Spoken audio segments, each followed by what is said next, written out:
Please be responsible for your own self-care, and if we're doing movements, the smaller and slower you do the movement, the more information goes into your nervous system. So please follow this basic rule when we're doing movements. If it hurts, don't do it.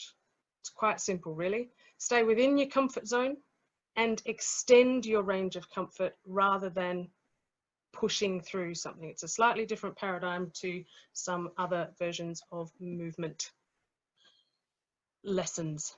So, right, today I want to challenge your perceptions of yourself. I want to challenge your thinking, perhaps more than your movement today.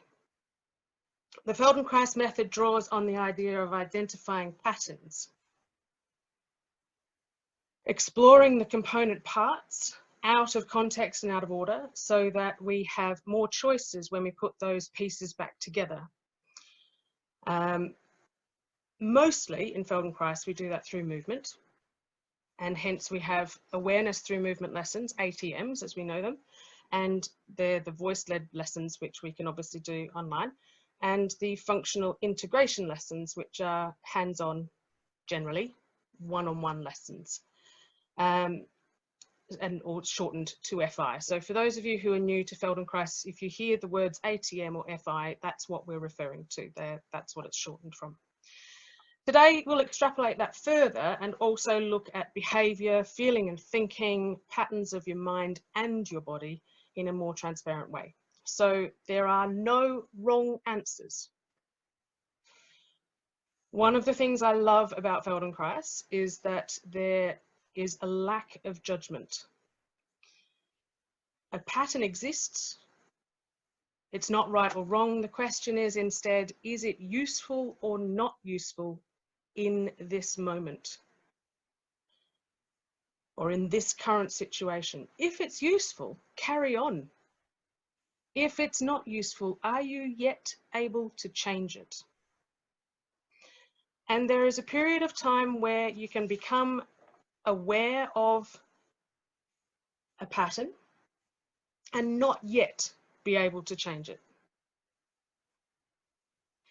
And that's what I call the pit of learning, where you're in that awareness and frustration, and I don't know how to change it yet. That's a good thing. It's horrible to sit in it, but it's a good thing. So have a look at what your patterns are.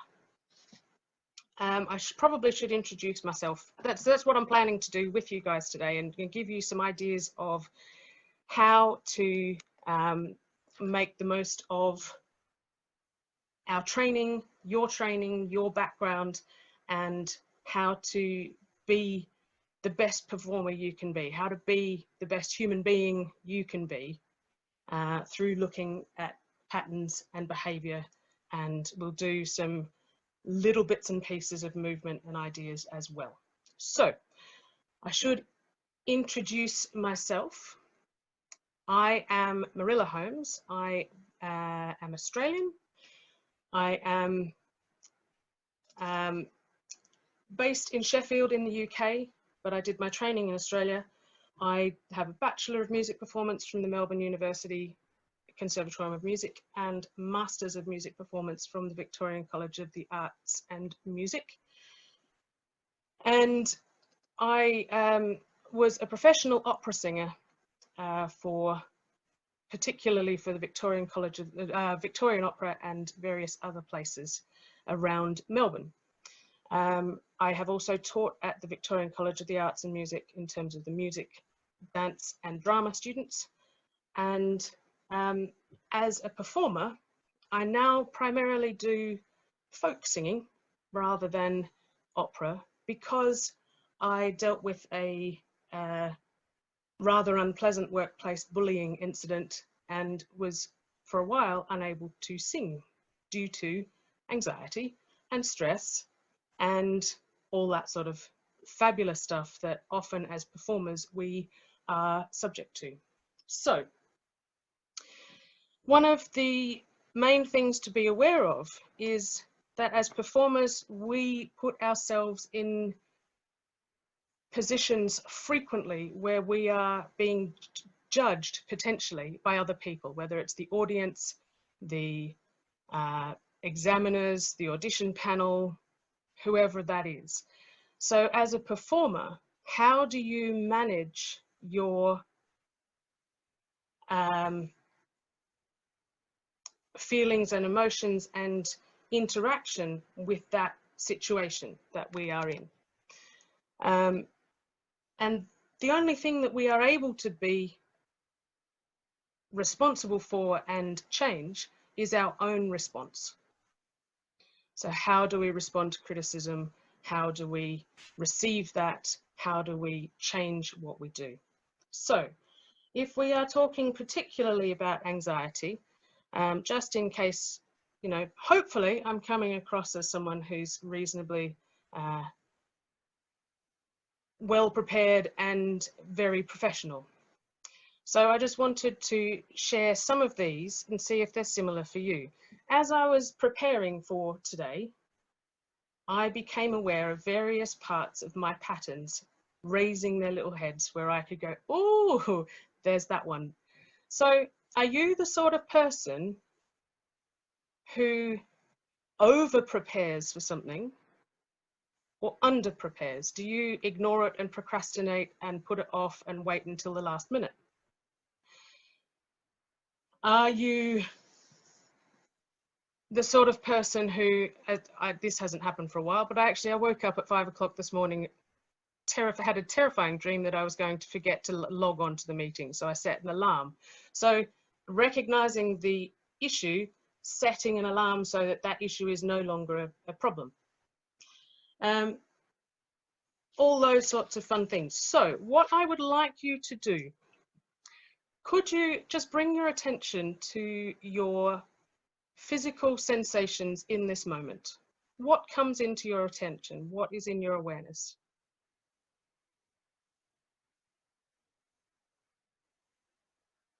Are you drawn to where you are contacting gravity, where your heaviness is, where your lightness is?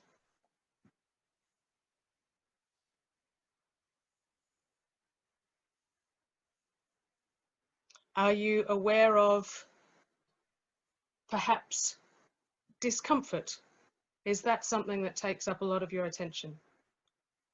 And if there are any areas of discomfort, can you change those so you're more comfortable?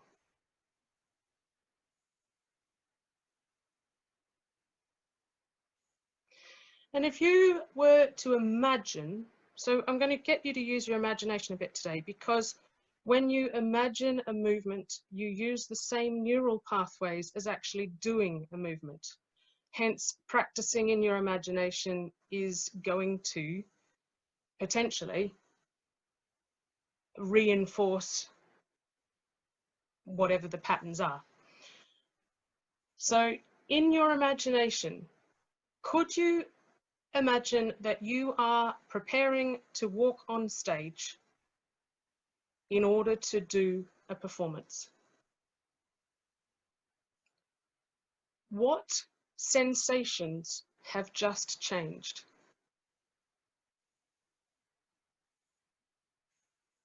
What is coming into your attention? So how do you know when you are anxious?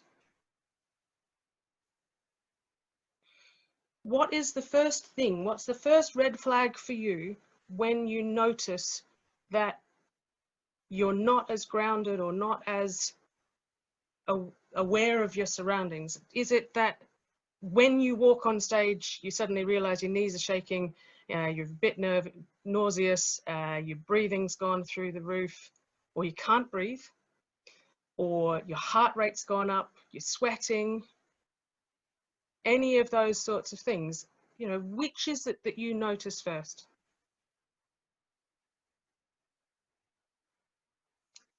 Butterflies in the stomach? Yep. And what about the one before that?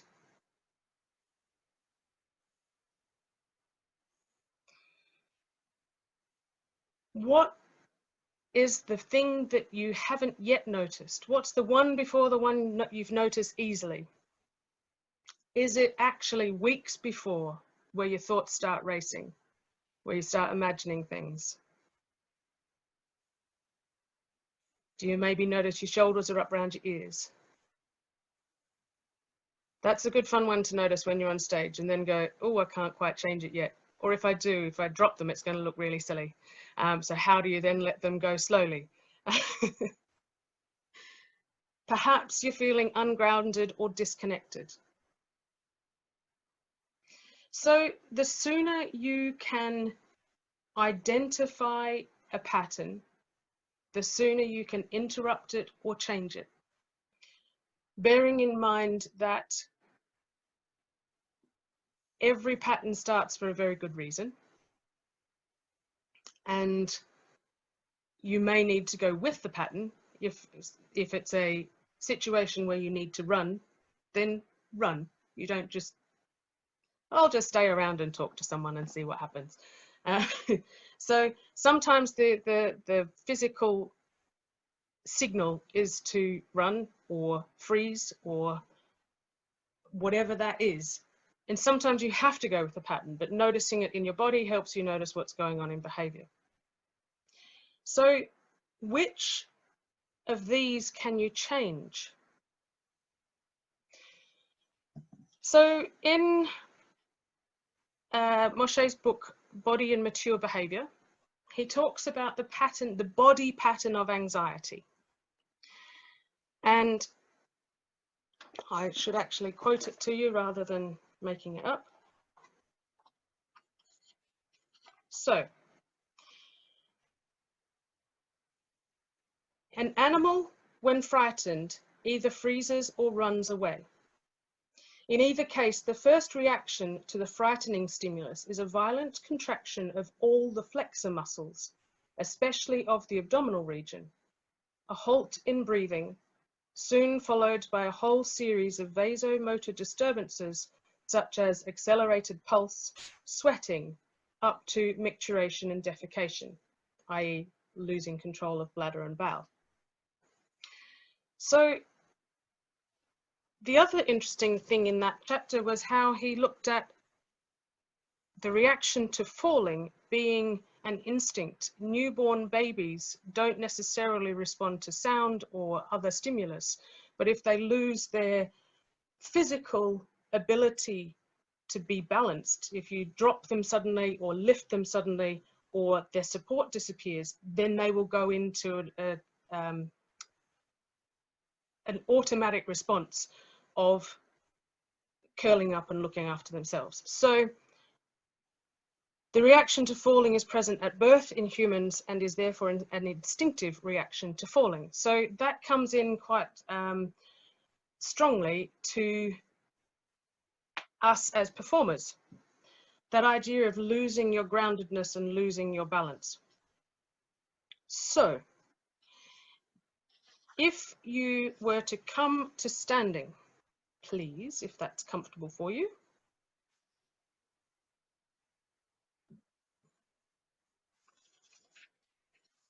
Bring your attention to how you contact the floor.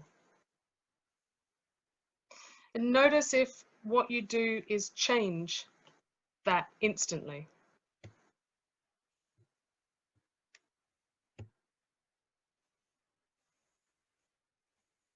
Do you bring yourself to be somewhere that is more correct?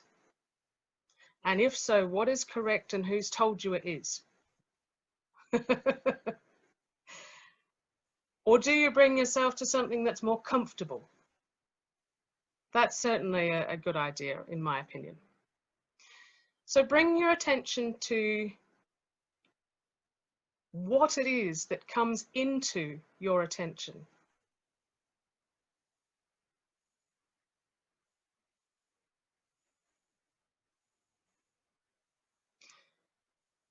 What is the sense of weight in your feet? Do you feel like I would invite you, if possible, to not change things just yet. Bring your attention to what is first.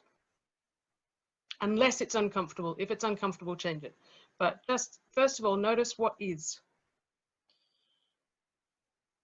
Do you sense that your attention is, or your weight is more to the left or to the right? Is it more further forwards or backwards on your feet? Are your feet rolled in or rolled out?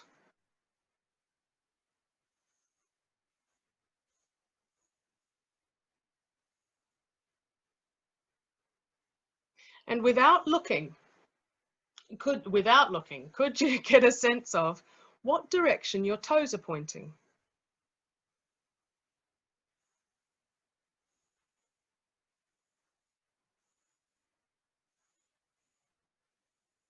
Are your toes pointing slightly in, slightly out?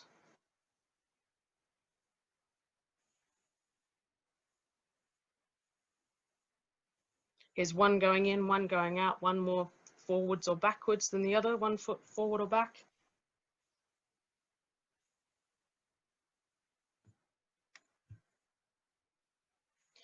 And once you have a sense of where they are, feel free to go and have a look.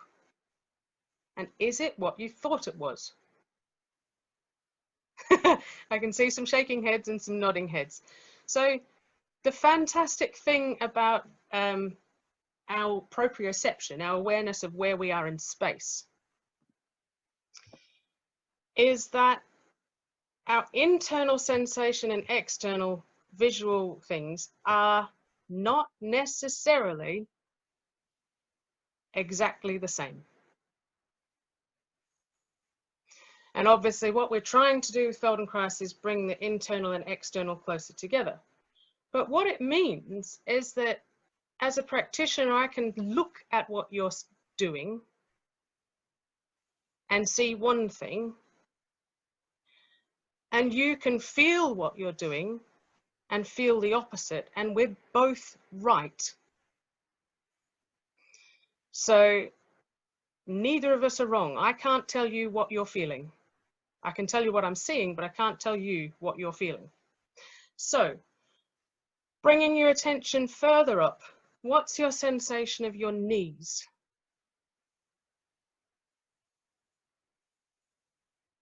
Are they locked, soft, bent? Are they feeling steady or shaky?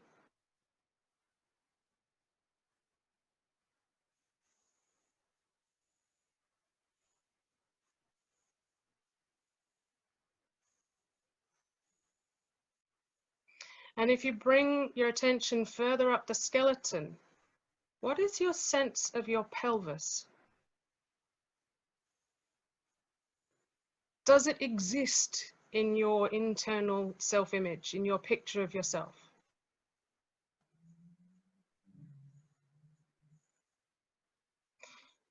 For a lot of people, it doesn't. And that's okay. So this is an opportunity for you to notice the black spots in your self-image at the moment. And slowly, slowly, what we hopefully do as you do more and more Feldenkrais is you start to color in your image of yourself. So if you bring your attention to your pelvis, if you don't have a sense of what it is, feel free to put your hands on the tops of what people say, put your hands on your hips, but that's actually the top of your pelvis. Your anterior iliac crest or superior iliac crest. And just trace that around. Do you get more sense of where your skeleton is?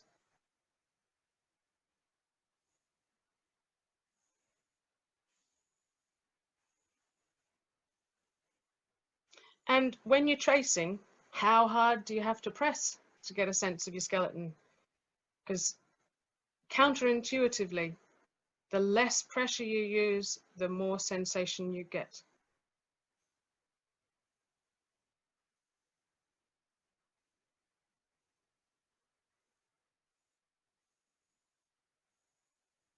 And then leave that. What's your sense of your spine?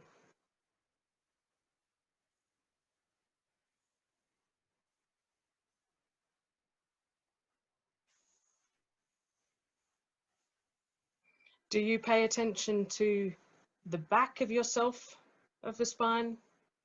Where's the top and the bottom of it? Does it end at the level of your shoulders at the top and perhaps at your pelvis at the bottom? Or does your spine go all the way up into your skull and all the way down to your tailbone underneath the pelvis?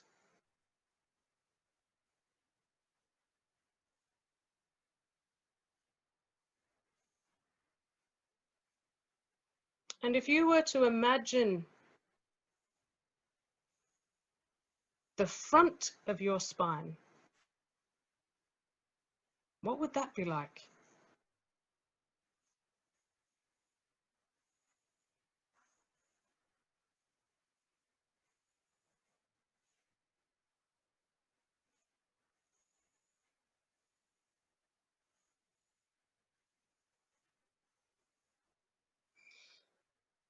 The front of your spine is the bit that carries weight. It's the great big circles of bone that sit with discs between them. The pointy bits out the back, they're, slightly flimsy, but they help us move. That's where all the muscles attach in general. But the front of your spine is your trunk, your tree trunk. And it comes about 1/3 of the way through your pelvis. It's really a long way forward. What's your sense of the shape of your spine?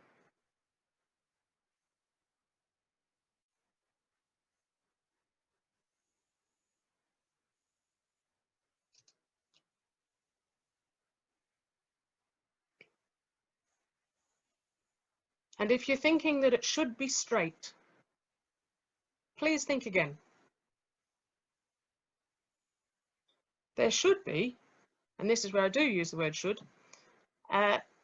gentle curves in our spines.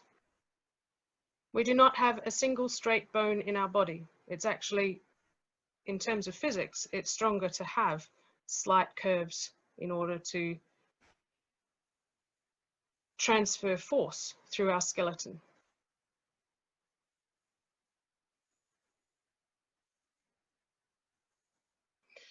And if you trace the front of your spine all the way up through your chest and up to your head, through your neck and up to your head, where in your skull, or in the sense of your neck, where does the front of that enter your head?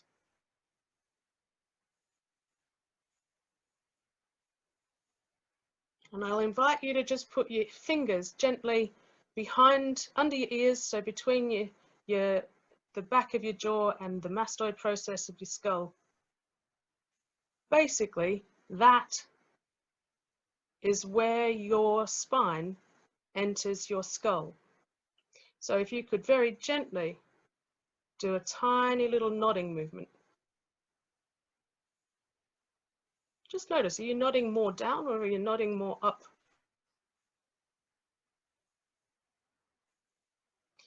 And turn your head a little from side to side, shake it, and let that go.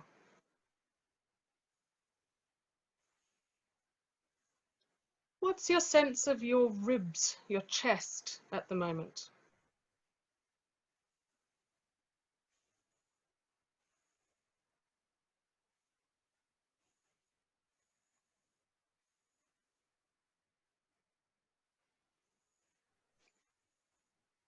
So I learnt to never assume that people know what their skeleton is, even though you live in it. So I'm going to describe the ribs for you. I did have a singer say one day when I asked her to slide her shoulder blade over her ribs, she said, "They don't go up that high, do they?" So I now no longer assume that we all understand our own body. So the top rib is about the size of your finger, your middle finger to your thumb, if you were to make a circle. And it sits under the clavicle. It attaches to the sternum at the front, at the top, and to your first thoracic vertebrae at the back. There's one on each side. Yeah? And the first 7 ribs get slightly bigger and they start hanging down like, well, they all get slightly bigger at that point, and they start hanging down like bucket handles. And the first 7 ribs all attach to the sternum at the front. So they're in pairs. Ribs 8, 9, and 10 attach to cartilage and then up to the sternum via cartilage. Ribs 11 and 12 are at the back, and they're called the floating ribs. They don't attach at the front. So that means that your sternum at the front has 7 ribs attaching on each side. That's 14 joints already. Your clavicles at the top, which is another name for your collarbone, so that's 16 joints, and your xiphoid process underneath. So the sternum, which is your breastbone, has 17 joints. So I invite you during the next few days, weeks, years, whatever you want to do, to start exploring how much movement you can find in your sternum and your ribs. They're not meant to be fixed. But when we get anxious, all those muscles jam up and we stop being able to breathe, yes? So the other one, while I'm just doing a little skeletal review, just imagine what your sense of your shoulder and arm are. I have just given you a clue. So if you trace your fingers up through your wrist, your hands and your wrist, you've got 2 bones in your forearm, same as in your foreleg. At your elbow, you've got 1 bone in your upper arm. That attaches actually to one part of the scapula, the shoulder blade, which splits into 2 at the top. The other part of the shoulder blade joins your clavicle or your collarbone. And this little bit at the front here, where the collarbone joins your breastbone, so the clavicle joins the sternum, that is the only bony joint your arm and shoulder have with the rest of your skeleton. The shoulder blade is meant to slide. It's got lots of muscular attachments, but no bony attachments. So there's some of your idea of your skeleton. So while you suddenly have this extra picture of what's going on with your skeleton, could you, standing there or lying down, however you are, could you imagine being prepared to, as you did before, about to walk on stage to present something?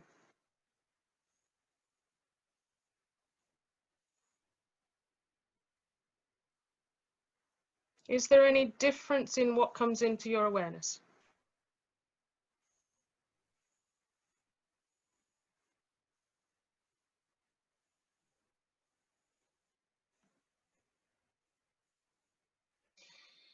So, a very simple way of bringing yourself back into your skeleton when you're feeling a little bit out of place, anxious, whatever you want to call it, is in standing.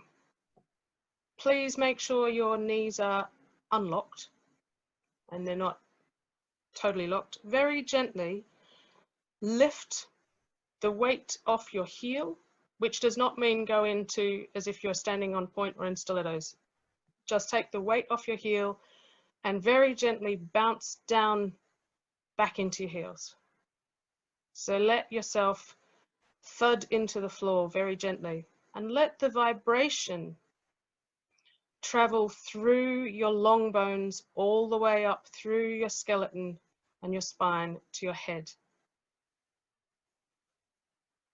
And you could just do a one-off little drop into your heels, or you could begin to develop a bit of a bounce where you drop plop, plop, plop, plop, plop, a little rhythm of dropping into your heels.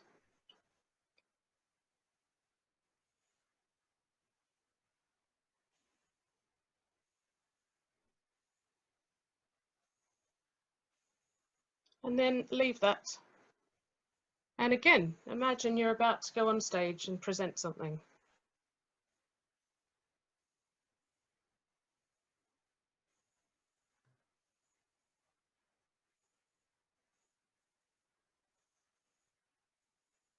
And perhaps go for a little walk. Have a rest in walking.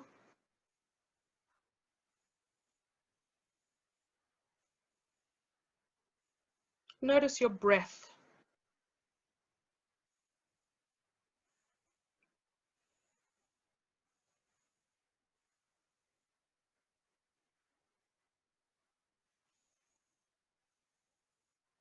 What's your sense of your skeleton while you walk? Can you take your skeleton for a walk?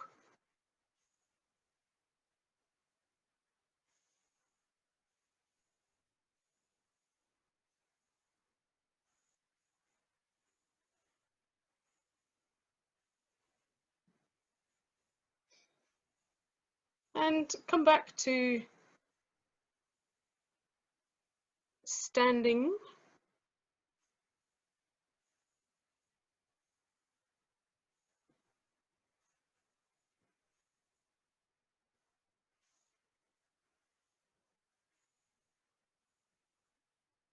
And just see if you were to do a quick scan at the moment, so looking at maybe from the bottom up of where your weight is in your feet, your knees, your pelvis, direction of feet, exactly like we just did before.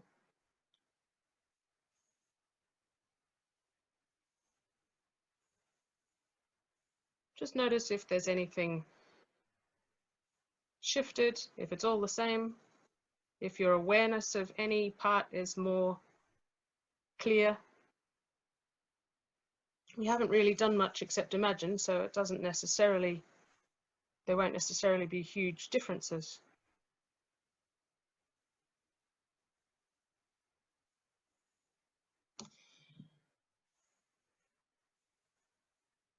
And please, if you've got space to do so,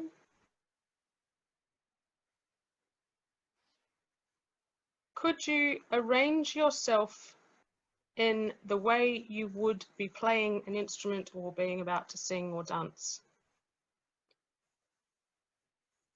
And if you don't have your instruments, that's fine. You could just imagine that you have it there.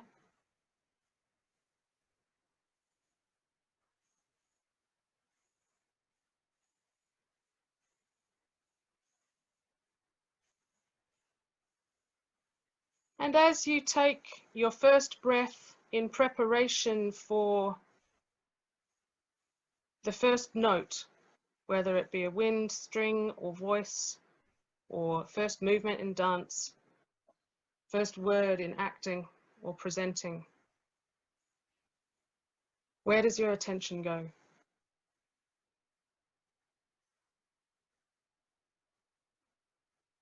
And perhaps play that first note, sing the first note, the first phrase.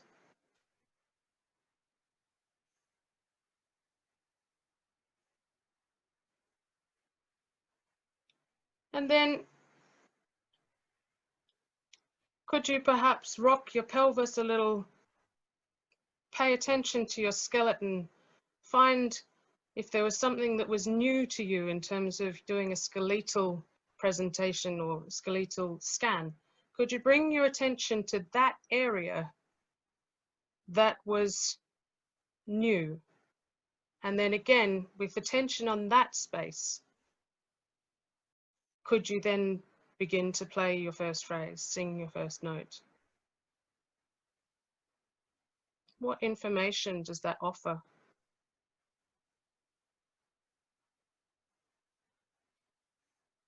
And if you're an instrumentalist that doesn't use breath, do you play the first note breathing out, breathing in, or holding your breath?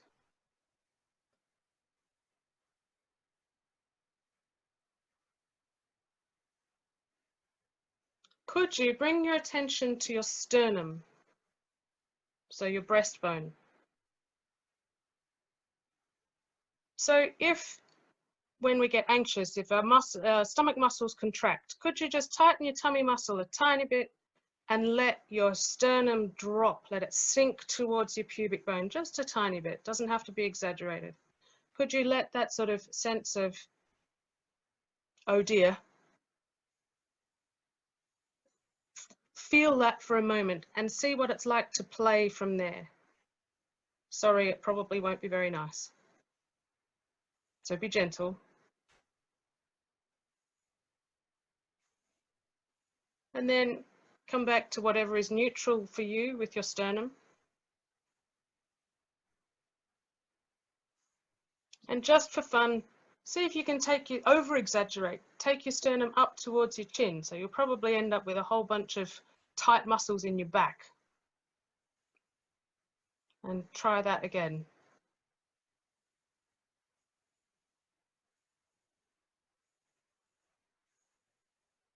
And then let that go, breathe normally.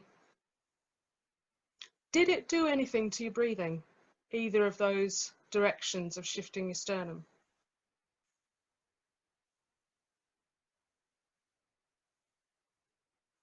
And then try something that's sort of neutral, something between those two.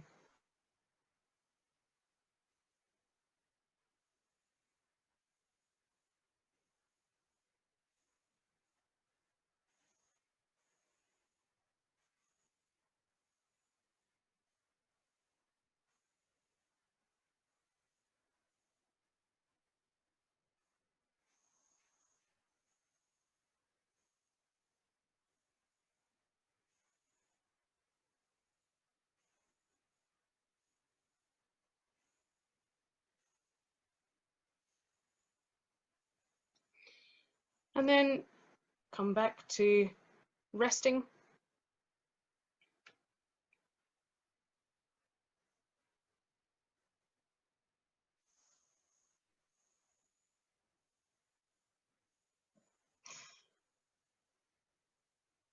So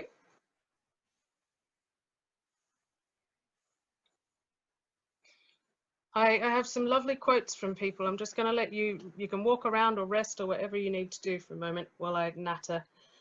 So this is letting your brain sort of integrate whatever you've just felt. A lovely friend of mine said, the difference between an amateur and a professional is an amateur practices until you can get it right. A professional practices until you can't get it wrong. Which I thought was a very interesting thing to contemplate. And I'm very happy for you. If you'd like to, at the moment, put any sort of thoughts and so on into the chat, you're welcome to.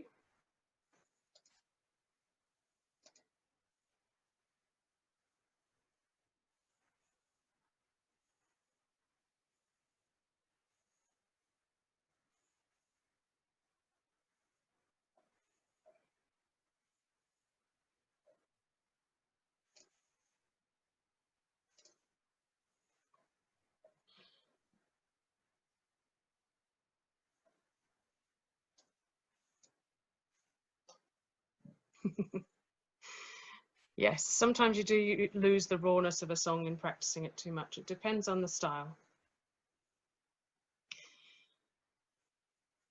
So one of my mantras is to always ask the next clarifying question.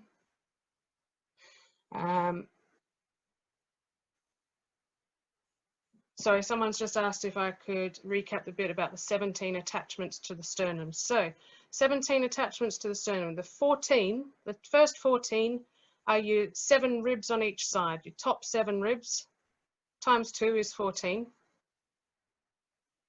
Your clavicles times 2 is 16. And the xiphoid process is the little bone at the bottom of the sternum that if someone whacks you in the solar plexus is very not happy.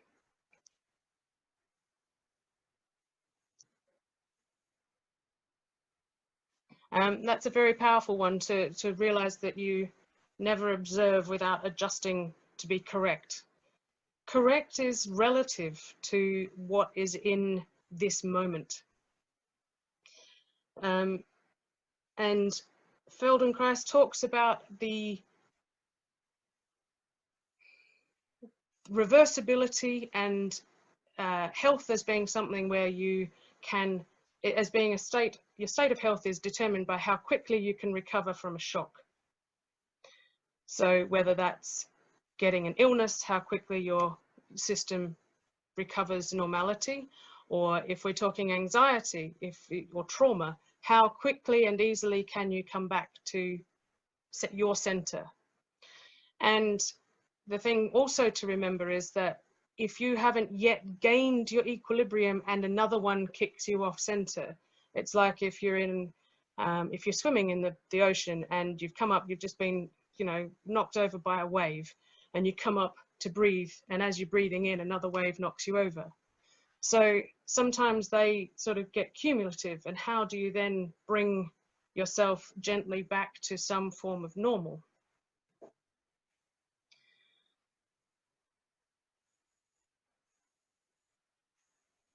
Lovely, thank you. I'm just reading some of the content. Very nice. And so in terms of performing and someone perhaps knocking you out of zone when you're about to go on stage and interrupting you with something else, how quickly can you bring yourself back, and what methods do you have to recenter yourself? So the first thing I would offer is that you use some time to investigate what your pattern is. What is your pattern of performance anxiety, or whatever you want to call it? What's your pattern of preparation, perhaps? And what is the one before the first thing you notice? And then what is the pattern, the piece of the pattern before that? And slowly you'll build up a bigger picture, and you can add little red flags to them and say, oh, I've just noticed that I am completely ignoring preparing for XYZ. Or I've just noticed that I'm absolutely ignoring everyone else in my life because I'm completely fixated on practicing 17 hours a day. Could go either way, you never know. It could be as simple as changing something in your diet, eating more or eating less. What are the things that you do? What are your patterns that either let you know that there's something slightly bigger than normal coming up? Or what are your patterns that are normal? And if, for example, so when I went through the workplace bullying fabulous educational incident, it was quite horrid at the time, obviously. And I didn't notice how bad it was until I went back to rehearsals for another thing and had a massive panic attack outside, burst into tears, couldn't breathe, all that sort of stuff, and finally went and got psychological help. And I said to the psychologist, I want you to show me the patterns of what happened so that when they happen, I can recognize them and choose my response. And it was as silly as one of the issues in my life at that time was worrying about financial issues. And so down the track, I was preparing to perform a role with a new company, and suddenly something came up with financial stress. Same trigger as part of the old pattern. Doesn't really necessarily relate to performing, but it was part of my triggers pattern of what had happened previously. So I was able to recognize that, borrow some money in a safe way, take that trigger out of my pattern. So anxiety comes in so many different ways. It's not necessarily just what happens physically. It's how we relate to other people. You might suddenly notice that you're getting really snappy with someone, or you've stopped talking to people, or you're laughing a lot and sounding like a silly little girl sometimes. So that comes from I think you've probably all heard of fight or flight. It's now fight, flight, freeze, or fawn. There's 4 different bits. I'll say them again if you're wanting to write them down. It's fight, flight, freeze, or fawn. So you've got those sorts of instinctive reactions. One is to, you know, if someone hits you, hit them back. One is if you're going to run, you recognize a danger and you run as fast as you can. Adrenaline's great for that. One is that you freeze until it's safe to do something else. And the fawning is that you sort of, you know, you bow down to whoever it is that's being the bully, and you be as you know, oh yes, you're definitely the alpha male, wolf pack, whatever it is, and make sure that your safety is ensured by you being not challenging to whoever it is or whatever the situation is. So those are some of the instinctive responses we now have. So again, being able to recognize when one of those is present gives you the opportunity to choose whether you go with that reaction. Is it the right one for that moment? Or do you need to change it?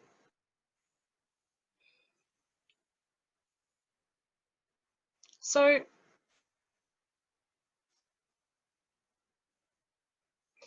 if you could take a moment again, we're just going to go into, I'll just do a little breathing thing for you.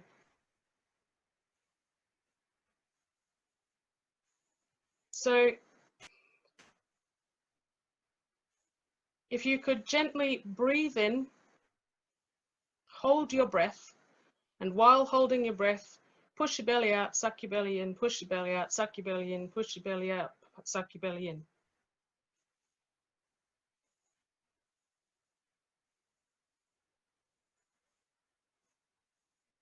And obviously breathe when you need to. Please remember to look after yourself.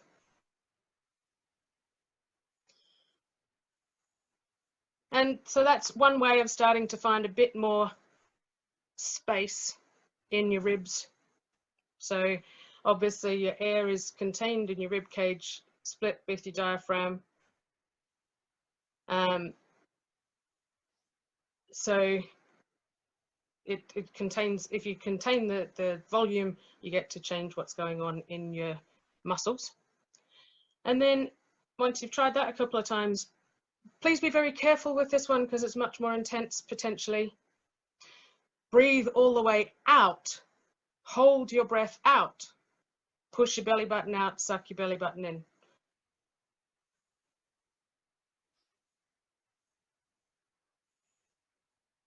So this is a very, very mini version of a, you can do this in any position, whether you're seated, standing, lying down, whatever. Obviously breathe when you need to.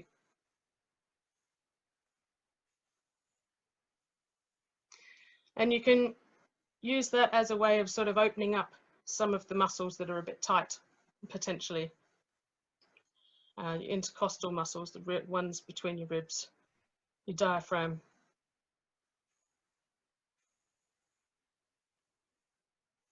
And then, so just take a moment to stand and drop into your feet.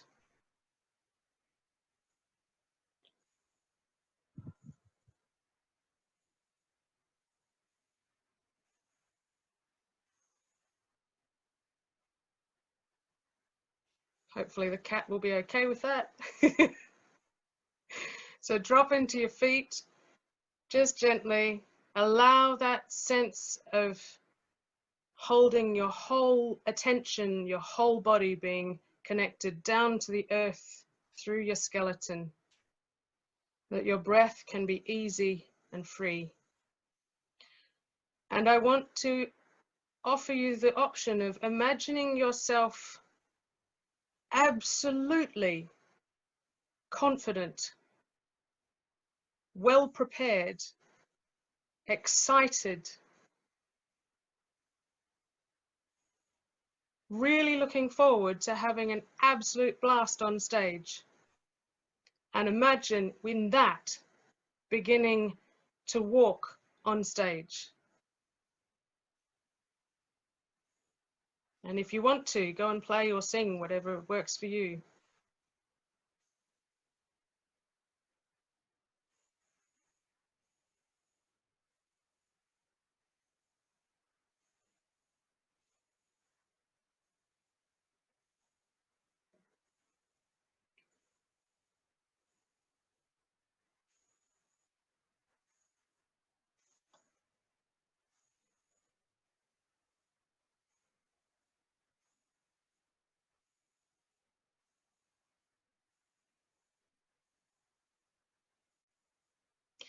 So hopefully that's given you lots of food for thought.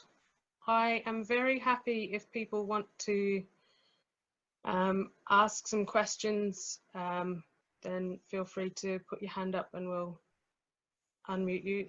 Those that were asking, it's fawn is the third one, so fight, flight, freeze or fawn.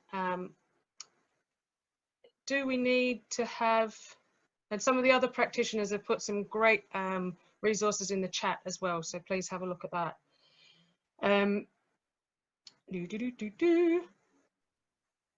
Thank you for your lovely comments as well. The idea of needing that sense of fight to be able to perform.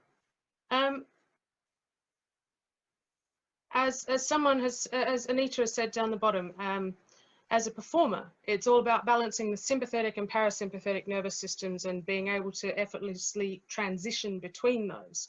So lovely wording, thank you, Anita. So yes, if someone is so relaxed when they go out to perform that, you know, it's a dull performance, that is also a challenge as a performer or as an audience member. So you don't want to be so chilled out that you've got no pizzazz. So how do you get that energy without it being something that takes away from your performance? How do you use whatever that is, turn it from anxiety to excitement, if that makes sense?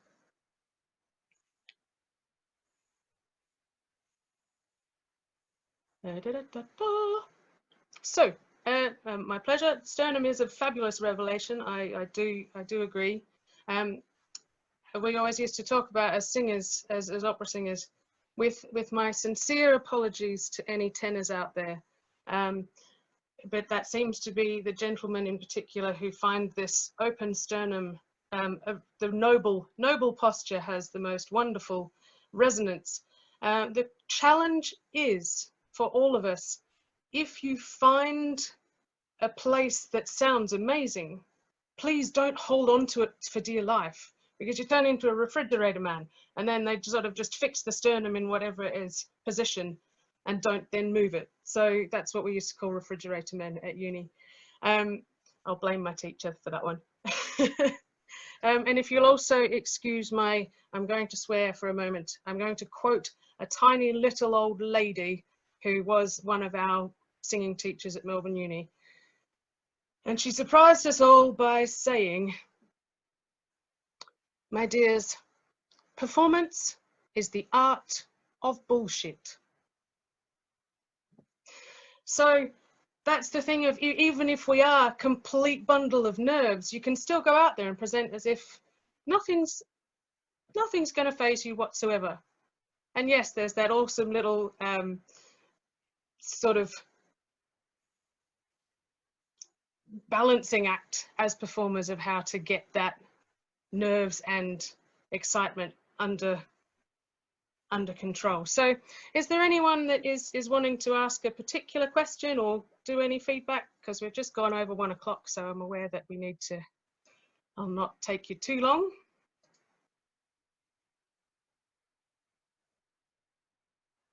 Best book to buy for beginners. I would potentially, there are quite a few that Moshe Feldenkrais has written. I would, the Awareness Through Movement is quite straightforward. It's got 12 lessons in it. There are some current there are some current books that have come out recently, so Feldenkrais for Actors by Victoria Worsley from London, and there's quite a few others out there from current practitioners applying Feldenkrais to various performing things. If you like reading, there's lots. The Elusive Obvious is also basic Feldenkrais. There's the one I quoted from before was his published in 1942. So the thing to remember if you are reading Moshe's writing is that the context in which it was written, he was a very intelligent man and very opinionated. It's brilliant. But this is, for example, Body and Mature Behavior, a study of anxiety, sex, gravitation, and learning, was done in, I think that was first published in 1942. So there's quite a few. Do feel free to get in contact. So before we sort of go to any of that sort of stuff, I want to remind you that you're very welcome to get in touch with any of us as practitioners if you go to the FRFM website that's got all our contact details on there.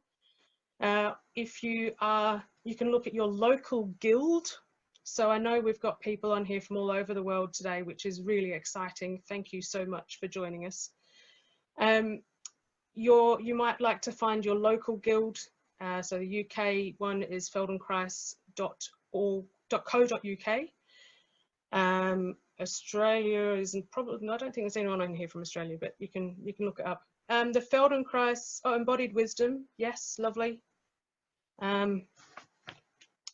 There's all sorts of things there. Sorry, I'm just multitasking. If you want some mini awareness through movement lessons, the Feldenkrais Guild website has a whole bunch from Feldenkrais Awareness Week, so they're like 10 to 15-minute lessons, so please go and do those. Remember that with an awareness through movement lesson, you can repeat it 100 or more times and still find something new about yourself. So you can repeat the same lesson over and over with attention and care and whatever. So that's always fun. And I think all of us are currently offering online consultations too. So feel free to get in touch with people for an online consultation or lessons. I'll come back to questions, but I just want to do this bit because I know some people are leaving. So we're going to talk about tomorrow. So tomorrow at midday here, see if you can unmute yourself, Joe. So tomorrow's session is going to be led by Josephine Horder. And would you like to tell us about that? Sure, just briefly, yes, it's perspectives on sitting, and I'm going to be picking up, interestingly, on a couple of things that Marilla brought up about self-image particularly, and we're going to be looking at self-image of the pelvis, particularly the sit bones, and how we can bring our feet into our self-image of ourselves as we sit. As musicians, we all have in common that we have to sit. Singers sing, obviously standing, but you sit in rehearsals and other times. And knowing how to sit well has a big effect on how your upper body works, your arms, your shoulders, your breathing. So sitting can be a great place to explore a lot about your performance. There we are. Thank you very much. So if you need to go, you're very welcome to. I'm going to just have a look through some of the questions and see if I can answer some of those now. Procrastination. So as with noticing any part of your pattern, I'm a huge one for procrastination. So sometimes I'll go, oh, well, look, I'm procrastinating. I'm going to use this energy to get a whole lot of stuff done that I really need to do, because that's fine.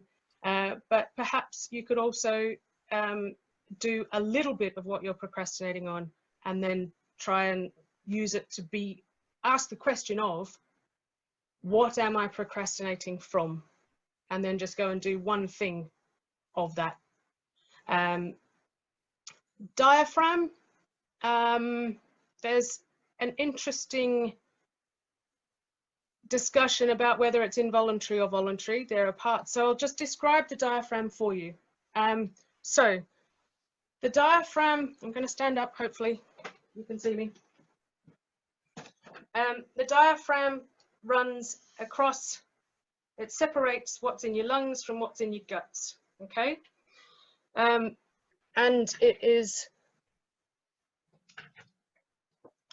it's not exactly a dome shape, it's two domes, and they're not symmetrical. So on the left side it's lower, and the right side it's higher, because on the left side you've got your heart above that takes up a bit more space, and on the right side you've got your liver below, which takes up a bit more space. So the diaphragm itself is not symmetrical, but what it does do is it basically works between, well, keeps your guts out of your lungs, which is a good start unless you've got a hernia, but it sort of also attaches, there's a central tendon which attaches down to your spine, and it's got three layers of tissue, and some of those have potentially little bits of muscle in them. It depends on who you talk to, and there are different ways that you can use it, but I am sure that there's going to be some more people talking about this and the diaphragm this week, so I'm going to leave that there, and other people can talk about that during sessions through the week. But hopefully that gives you a bit of information about the diaphragm.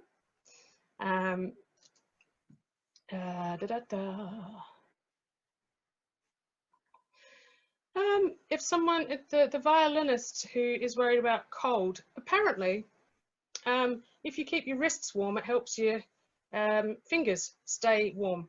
So you can either wear wrist warmers or something like that. That actually will help you keep your fingers nice and warm, because it helps the circulation where it comes through the surface of your wrist stay warmer. There you go. The Elusive Obvious is one of the books. Singing with Your Whole Self is another book. The Case of Nora is the only Moshe case study that got printed. That's really interesting. Embodied Wisdom, The Potent Self. And in terms of recordings, we will be putting the audio recordings up on the website as we go through this week. So please feel free to go back to those and share them with people, and do get in touch if you need anything else. So I think I'm going to leave that there. Thank you very much, everyone, for coming today. It's been a pleasure overcoming my anxiety to demonstrate that to you lot.